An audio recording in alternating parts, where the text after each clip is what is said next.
सृष्टि के इतिहास में कुछ क्षण ऐसे होते हैं जब मनुष्य स्वयं को विधि से बड़ा समझने लगता है। जब वह सोचता है कि जो आकाश में लिखा गया है उसे भी मिटाया जा सकता है। लंका के स्वर्णिम महलों में ऐसा ही एक क्षण जन्म ले रहा था। रावण केवल एक पराक्रमी राजा नहीं, बल्कि वेदों का झाता, ज्योतिष का आचार्य और तंत्र का महाविद्वान। वह जानता था कि ग्रह केवल आकाशीय पिंड नहीं, वे जीवों के कर्म, भाग्य और जीवन की दिशा तय करते हैं। और जब उसे ज्ञात हुआ कि उसका पुत्र जन्म लेने वाला है, तो उसने निश्चय किया, मेरा पुत्र साधारण नहीं होगा। वह भाग्य से नहीं, भाग्य उसके अधीन होगा। लंका के श्रेष्ठ ज्योतिषियों ने कुंडलियां बिछाईं, नक्षत्रों की गणना हुई, मुहूर्तों का मंथन हुआ। अंततः एक स्वर कांपता हुआ उठा, महाराज, यदि यह बालक इस मुहूर्त में जन्म ले तो यह अजेय होगा। परंतु नवग्रहों की स्थिति अनुकूल नहीं है। रावण की आंखों में अग्नि प्रज्वलित हो उठी।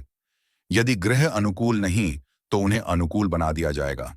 रावण ने तप किया, भयानक तांत्रिक अनुष्ठान, मंत्र, यंत्र, बलि और साधना।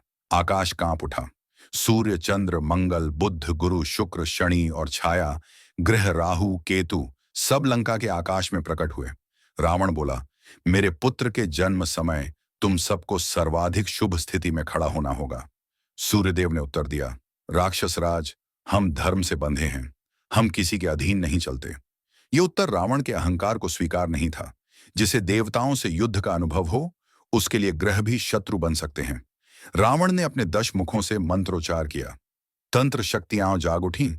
आकाश में युद्ध हुआ, ज्योति बनाम तंत्र। अंततः नवग्रह परास्त हुए।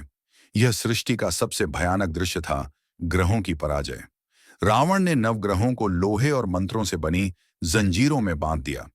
उन्हें अपने राजमहल की सीढ़ियों के नीचे कैद कर दिया।